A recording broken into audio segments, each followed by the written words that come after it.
নমস্কাৰ আপুনি চাই আছে গাঁও চহৰ জিলাৰ খবৰ মই জয়ন্ত মাধৱ গোস্বামী পাকিস্তানৰে সম্পৰ্ক ৰাখিলে পুত্ৰকো ত্যায্য পুত্ৰ কৰিব মুখ্যমন্ত্ৰী ডক্টৰ হিমন্ত বিশ্ব শৰ্মাই নিজে দেশদ্ৰোহিতাৰ কাম কৰিলে তেওঁকো ত্যায্য পুত্ৰ কৰিবলৈ মাতৃকা আহ্বান জনালে মুখ্যমন্ত্ৰী গৌৰৱ গগৈৰ পত্নীৰ পাকিস্তানৰ সৈতে থকা প্ৰমাণ থকাৰ দাবীৰে কংগ্ৰেছ সাংসদ গৰাকীক পত্নীক ত্যাগ কৰিবলৈ ক'লে মুখ্যমন্ত্ৰীয়ে নিউজ 18ৰ ৰাইজিং আসামৰ মঞ্চত এই মন্তব্য কৰিলে মুখ্যমন্ত্ৰী ডক্টৰ শৰ্মাই I have clear evidences and I am saying with whole lot of responsibility as a Chief Minister of Assam, I have clear evidences that she is a part of cartel who helps Pakistan.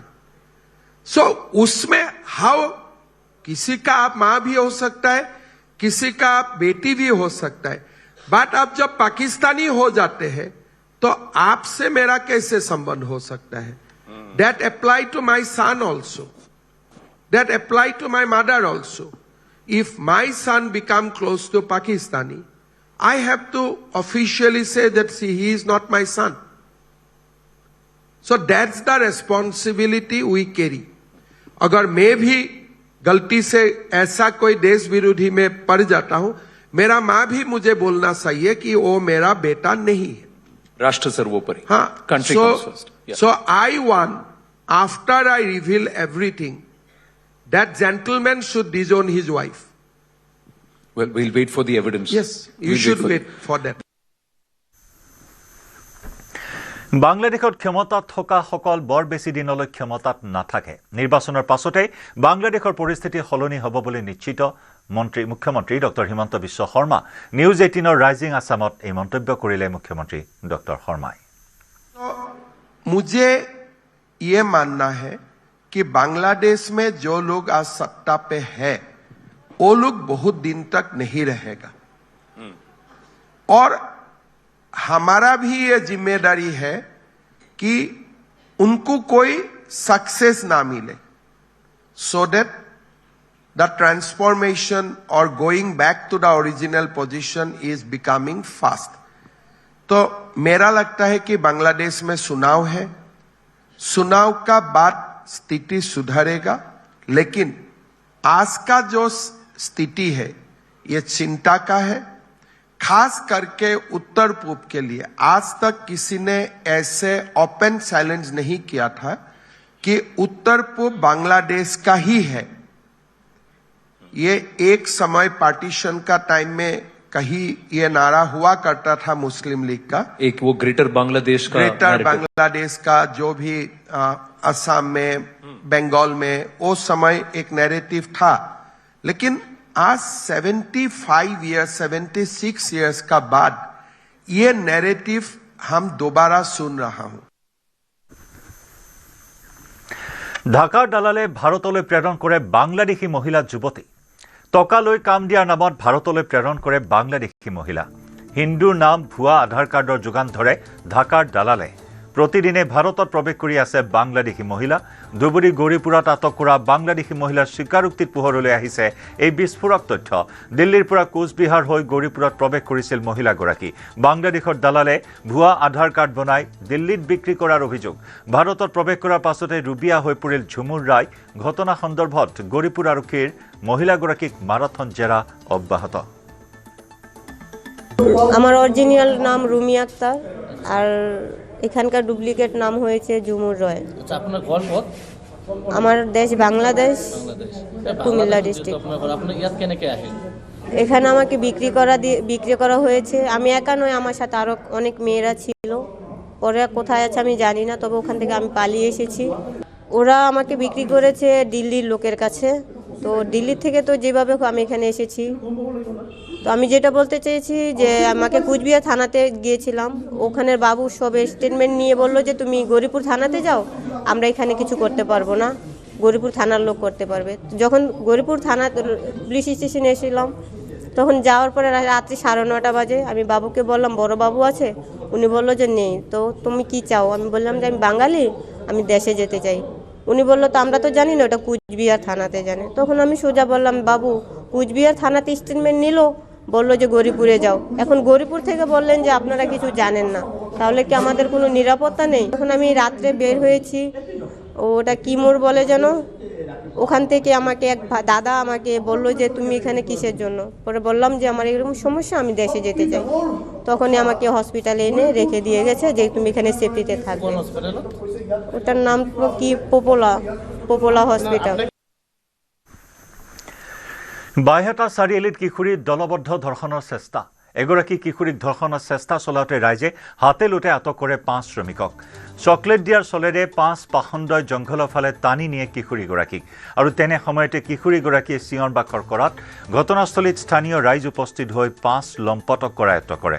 ধৃত আমিৰ খান, মইনুল হক, শ্বহিদুল হক, ৰাজিবুল হুছেইন আৰু শাহাদাত আলী। আটাইকেইটাৰ ঘৰ ধুবুৰীৰ পাত্ৰমাৰী গাঁৱত। উল্লেখযোগ্য যে গৃহ নিৰ্মাণৰ কামত জড়িত আছিল আটাইকেইজন শ্ৰমিক।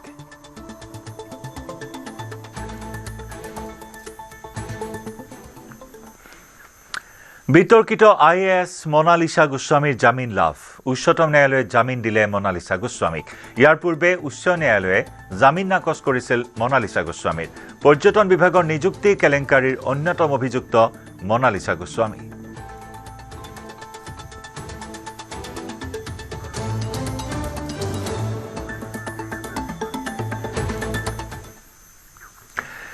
তুৰস্কত ভয়াবহ বিমান দুৰ্ঘটনাত লিবিয়াৰ সেনা প্ৰধানৰ মৃত্যু সামৰিক মুৰব্বী মহম্মদ আলী আহমেদ আল আহাদ্দাৰৰ। লগতে মৃত্যু হয় বিমানখনৰ 4জন সতীৰ্থৰ। দুৰ্ঘটনাগ্ৰস্ত বিমানখনত আছিল সেনা প্ৰধানগৰাকীৰ ব্যক্তিগত বিমান। পুনৰ জনাইছো, তুৰস্কত সংঘটিত হৈছে এক ভয়াবহ বিমান দুৰ্ঘটনাত লিবিয়াৰ সেনা প্ৰধানৰ মৃত্যু হৈছে। মৃত্যু সামৰিক মুৰব্বী মহম্মদ আলী আহমেদ আল হাদ্দাদৰ।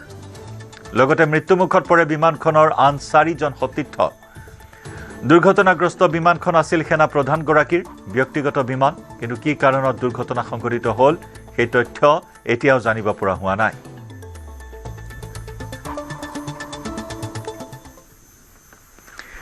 গুৱাহাটীত পুনৰ আৰক্ষীৰ জালত বৃহৎ চাইবাৰ প্ৰবঞ্চক চক্ৰ। দিছপুৰ আৰক্ষীৰ জালত পৰিল 4 কুখ্যাত চাইবাৰ অপৰাধী। 6 মাইল আৰু পাঞ্জাবাৰীত বাহৰ পাতি আছিল চাইবাৰ অপৰাধীকেইটা। ভুৱা একাউণ্ট নম্বৰ ব্যৱহাৰ কৰি অজ্ঞাত স্থানৰ পৰা ধন সংগ্ৰহ কৰিছিল চক্ৰটোৱে।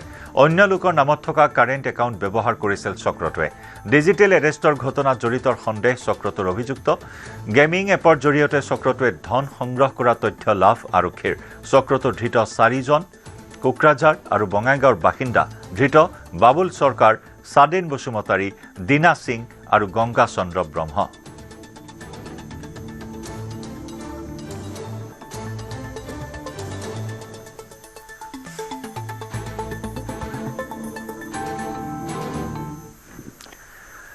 পুনৰ চৰ্চাত যোৰহাট উন্নয়ন প্ৰাধিকৰণৰ বিষয়া সমীৰণ বৰুৱা ওৰফে প্ৰবীৰ বৰুৱা।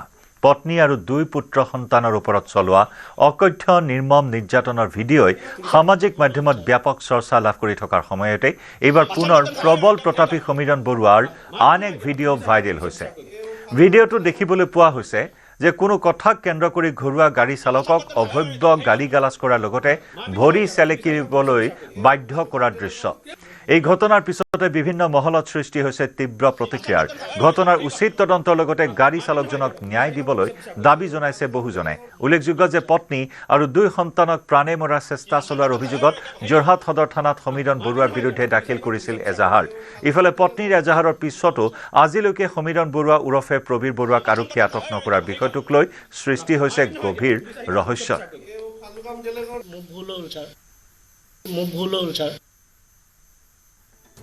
বাচন বৰ্তন হেৰি কৰ মাৰপিট নহয় এতিয়া পুলিচ আহিব, পুলিচে বিচাৰ কৰিব। ফালুকাম জেলেকৰ মোক ভুল হ'ল ছাৰ।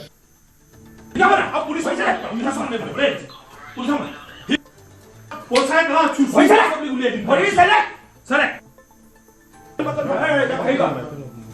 মাৰপিট নহয় এতিয়া পুলিচ আহিব, পুলিচে বিচাৰ কৰিব।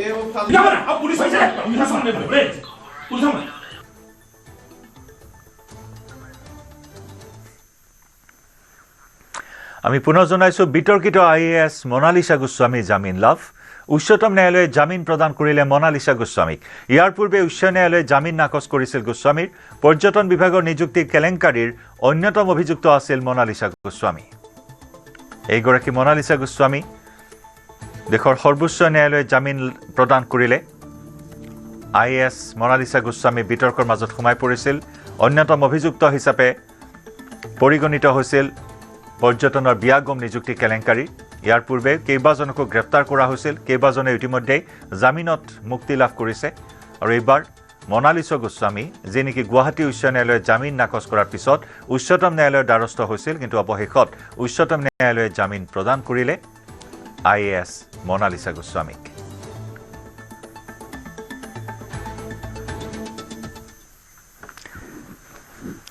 তেজপুৰত বাংলাদেশৰ বিৰুদ্ধে উত্তাল প্ৰতিবাদ বাংলাদেশত হিন্দুৰ ওপৰত চলা আক্ৰমণৰ বিৰুদ্ধে এই প্ৰতিবাদ বিশ্ব হিন্দু পৰিষদ আৰু বজৰং দলে সাব্যস্ত কৰে প্ৰতিবাদ বাংলাদেশৰ প্ৰধানমন্ত্ৰীৰ পুত্তলিকা অৰ্থাৎ বাংলাদেশৰ অন্তৰ্বৰ্তীকালীন চৰকাৰখনৰ মুৰব্বী ডক্টৰ মোহাম্মদ ইউনুছৰ পুত্তলিকা দাহ কৰি সাব্যস্ত কৰে প্ৰতিবাদ পদব্ৰজে সমদল কৰি তেজপুৰ কোৰ্ট চাৰিআলিত সাব্যস্ত কৰে এই প্ৰতিবাদ সকলো হিন্দুক একত্ৰিত হৈ মাৰ বান্ধি থিয় হোৱাৰ আহ্বান লগতে বাংলাদেশক তীব্ৰ সকিয়নি প্ৰদান হিন্দুত্ববাদী এই দুই সংগঠনৰ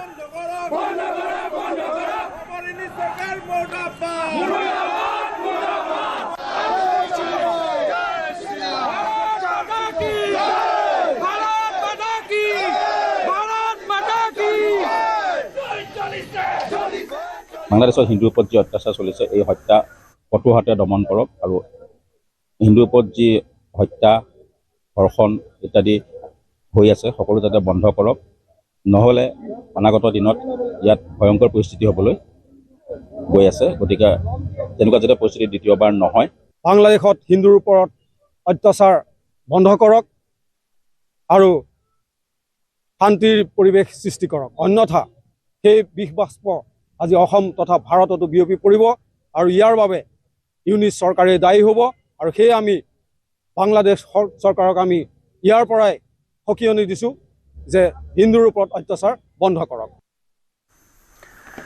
ইফালে গোৱালপাৰাত দুধনৈতো বিশ্ব হিন্দু পৰিষদৰ প্ৰতিবাদ বাংলাদেশত হিন্দু যুৱকক হত্যা কৰা আৰু উত্তৰ পূব ভাৰতক বাংলাদেশত চামিলৰ হুংকাৰ প্ৰদান কৰাৰ বিৰোধিতাৰে প্ৰতিবাদ বাংলাদেশ চৰকাৰৰ উপদেষ্টা মোহাম্মদ ইউনুছৰ পুত্তলিকা জোতা চেণ্ডেলৰ মালা পিন্ধাই 17 নম্বৰ ৰাষ্ট্ৰীয় ঘাইপথত দাহ কৰাৰ লগতে উলিয়ালে এক প্ৰতিবাদী সমদল বজৰং আৰু বিশ্ব হিন্দু পৰিষদৰ 2 শতাধিক পুৰুষ মহিলাই অংশগ্ৰহণ কৰা এই প্ৰতিবাদত বাংলাদেশ চৰকাৰ হুঁচিয়াৰ হিন্দুৰ ওপৰত অত্যাচাৰ বন্ধ কৰক আদি শ্লোগানেৰে দুদিনৰ আকাশ বতাহ উত্তাল কৰি তোলে প্ৰতিবাদকাৰীয়ে ভাৰত চৰকাৰক এই ক্ষেত্ৰত ব্যৱস্থা গ্ৰহণ কৰি বাংলাদেশত থকা হিন্দুসকলক নিৰাপত্তা দিবলৈ আহ্বান জনায় দীপু চন্দ্ৰ দাস তেওঁ এজন নিৰপৰাধী সাধাৰণ লোক তেখেতক যি সন্ত্ৰাসবাদীয়ে জেহাদীয়ে অতি নিৰ্মমভাৱে হাজাৰ হাজাৰ জেহাদীসকলে তেওঁক জোতা চেণ্ডেলেৰে কোবাই ৰাস্তাত তেওঁক এনেকুৱা ধৰণে পিটিছে তাৰ পিছত তাক আধা মৰা কৰি গছত বান্ধি ৰাখিছিলে গছত আঁৰি ৰাখিছিলে তাৰ পিছত পেট্ৰল ঢালি তাক জ্বলাই দিলে কি নিৰ্মম হত্যাকাণ্ড ইয়াৰ অন্তৰালত কিন্তু আৰু বহুত কাহিনী লুকাই আছে এই জেহাদীসকলৰ যি মানসিকতা এই মানসিকতাৰ আমি তীব্ৰ প্ৰতিবাদ কৰোঁ আৰু অতি সোনকালে তাৰ যি চৰকাৰ সেই চৰকাৰ পতন হোৱাত আমি আমাৰ ভাৰত চৰকাৰক আমি আহ্বান জনাইছোঁ অতি শীঘ্ৰে আমাক ইয়াত ন্যায্য বিচাৰ লাগে দীপু চন্দ্ৰ দাসে তেওঁ ন্যায় বিচাৰ পাব লাগে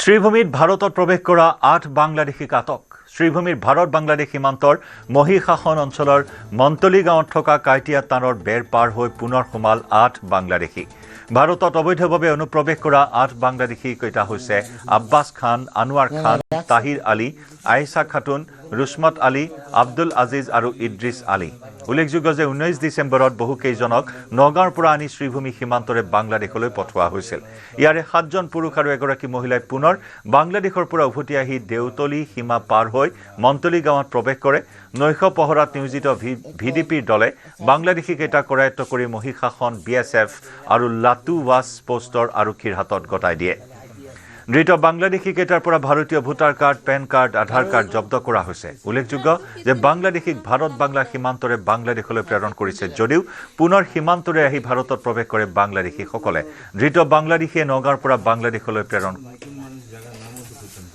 কৰা বুলি স্বীকাৰোক্তিত প্ৰকাশ কৰিছে না জায়গা করতে গেছি দূরে গেছি না বাপদাদা শুধু বসছি জায়গা দেখছো না শিলচর রাখি না শিলচর জায়গা করমগছ দেখছি না জীবনে মাঠ কথার মধ্যে বেতলা উল্টা পাল্টা লাগে আমার কাছে তোমরা বাড়ি সবার নগাঁও এক গ্রামও ডিস্ট্রিক্ট নগাঁও তোমার গ্রাম আলাদা district Nagaon district Nagaon Nagaon police station কোন জায়গাত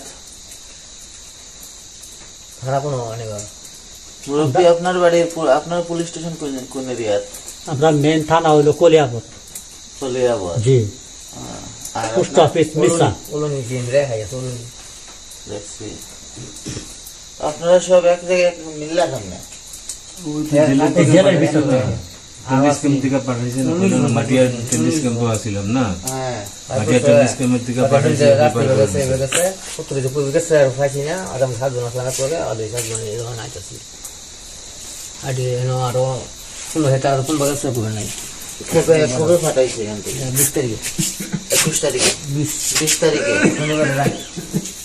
তো এখান থেকে গেছে বই দেখে তোর নাম্বার খানি না তোর ওখানে গেছে বেশ বেরিয়া না ঠিক আছে পাহারাদার রাত্রি পাহারায় ছিল হঠাৎ দেখা যায় আমাদের মন্তলি গ্রামের ভিতরের রাস্তা এফএম রাস্তা থেকে একজন পুরুষ এবং একজন মহিলা এবং 3 জন পুরুষ আসছে। পাহারাদার আমাকে ফোন করে, আমি মন্তলি বিডিপি সম্পাদক, আমি যাই, গিয়ে দেখি ওদের কাছে জিজ্ঞাসা করতে জানা যায় আরও 3 জন ওদের সাথে আছে এবং আমাদের ডিউটি প্ল্যান্টে যারা ছিল ওরা অন্য রাস্তা থেকে ওই 3 জনকে ধরে মোট 1 জন নারী এবং 6 জন পুরুষ, মোট 7 জনকে আমরা ধরতে পারি। ক্ৰমাৎ শান্ত হৈছে পশ্চিম কাৰ্বি আংলঙৰ খেৰণীৰ হিংসাত্মক পৰিস্থিতি। আজিৰে পৰা খেৰণীৰ প্ৰতিবাদকাৰীয়ে সামৰিলে প্ৰতিবাদ।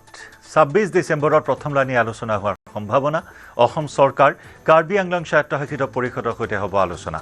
এই বিষয়ে জনালে প্ৰতিবাদকাৰী দল সংগঠনৰ নেতাই। নিশা কোনো স্থানত হোৱা নাই অপ্ৰীতিকৰ ঘটনা। হিংসাজৰ্জৰ অঞ্চলত মোতায়েন কৰা হৈছে অতিৰিক্ত নিৰাপত্তা কোম্পানী। অঞ্চলটোত সেনাই কৰিছে ফ্লেগ মাৰ্চ। হিংসাত্মক পৰিস্থিতিৰ বাবে অঞ্চলটোত কৰ্তন কৰা হৈছে ইণ্টাৰনেট সেৱাও। অঞ্চলটোত নিজেই উপস্থিত থাকি পৰিস্থিতি পৰ্যবেক্ষণ কৰে আৰক্ষী সঞ্চালক প্ৰধান হৰমিত সিঙে।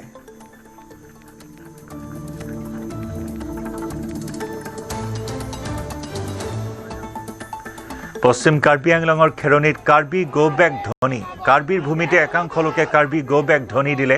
কেৱল গো বেক ধ্বনিয়ে নহয়, কাৰ্বি মুৰ্দাবাদ ধ্বনিও দিলে একাংশ লোকে। উল্লেখযোগ্য যে VGR PGRৰ ভূমিত উচ্ছেদৰ দাবীত হোৱা হিংসাত্মক প্ৰতিবাদৰ মাজতে কাৰ্বি গো বেক ধ্বনি দিলে একাংশই।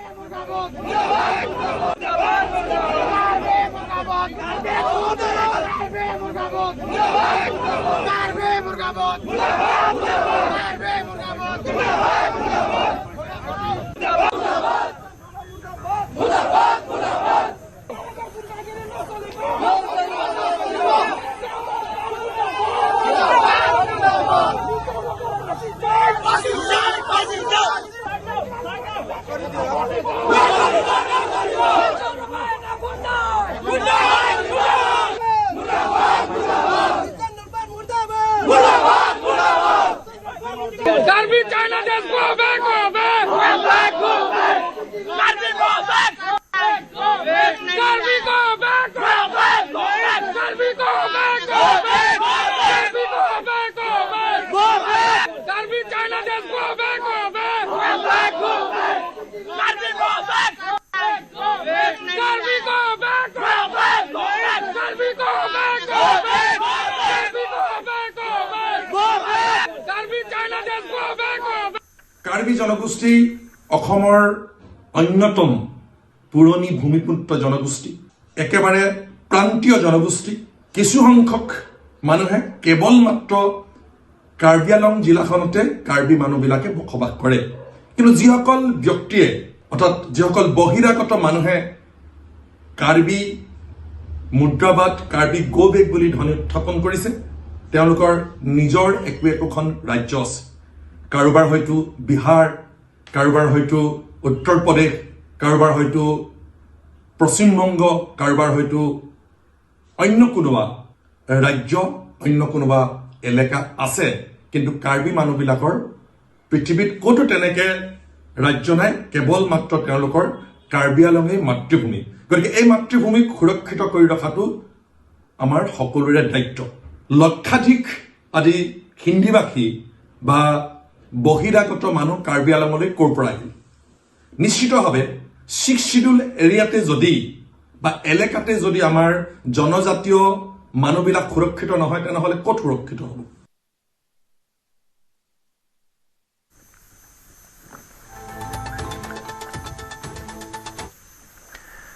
ৰহা সমষ্টিত 3 দিনত প্ৰায় 30 কোটি টকা ব্যয় সাপেক্ষে 39টাকৈ পথৰ আধাৰশিলা স্থাপন। ৰহাৰ বিধায়ক শশীকান্ত দাসে স্থাপন কৰে আধাৰশিলা। ৰহা সমষ্টিত নতুনকৈ অন্তৰ্ভুক্ত হোৱা বেবেজিয়া, বৰকলা, কুৰুৱাবাহী, চমুৱা গাঁও, নিজ নাৰিকলি, মাধৱপাৰা আদিকে ধৰি বিভিন্ন স্থানত প্ৰায় 30টা আধাৰশিলা স্থাপন। কেইবাটাও আঁচনিৰে ৰহা সমষ্টিৰ প্ৰতিটো গাঁও পঞ্চায়ততে পকী পথৰ আধাৰশিলা স্থাপন কৰে বিধায়কগৰাকীয়ে। ৰহাত সমষ্টি উন্নয়ন ধাৰাবাহিকভাৱে চলি থাকিব বুলিও মন্তব্য কৰে বিধায়কগৰাকীয়ে।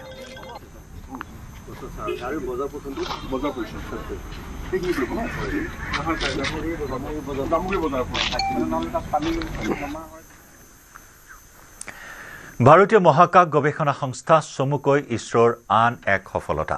ব্লু বাৰ্ড ব্লক 2 উপগ্ৰহক কক্ষপথলৈ প্ৰেৰণ কৰি LVM-3M6 অভিযান সফলতাৰে উৎক্ষেপন কৰে সংস্থাটোৱে। আমেৰিকাৰ AST স্পেচ মোবাইল কোম্পানীৰ ব্লু বাৰ্ড ব্লক 2 যোগাযোগ উপগ্ৰহৰ সফল উৎক্ষেপন হিচাপে গণ্য কৰা হৈছে। ব্লু বাৰ্ড ব্লক 2ক বিশ্বজুৰি ষ্টেণ্ডাৰ্ড স্মাৰ্টফোনসমূহলৈ পোনপটীয়াকৈ 24x7 হাই স্পীড চেলুলাৰ ব্ৰডবেণ্ড প্ৰদান কৰিবলৈ ডিজাইন কৰা হৈছে। ব্লু বাৰ্ড ব্লক 2 মহাকাশযানখন হ'ব LVM-3 ৰকেটৰ ইতিহাসত এতিয়ালৈকে নিম্ন পৃথিৱীৰ কক্ষপথত নিয়োজিত হোৱা আটাইতকৈ গধুৰ পেলোড। ইছৰোৱে তৈয়াৰ কৰা LVM-3 হৈছে এটা 3-স্তৰীয় ৰকেট।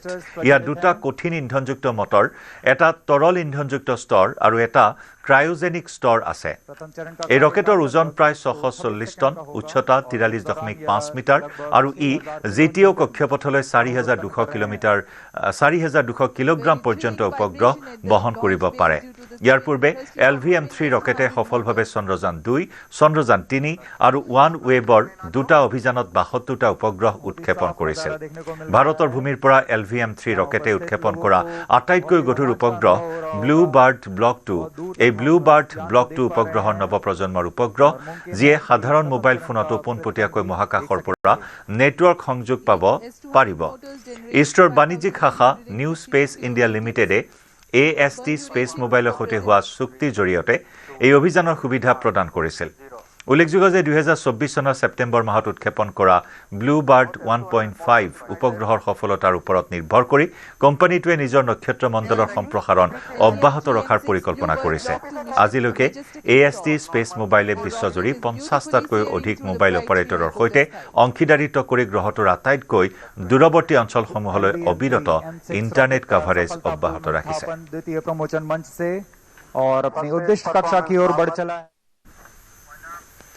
সময় হ'ল গাঁও চহৰ জিলাৰ খবৰৰ পৰা বিদায় লোৱাৰ। নমস্কাৰ।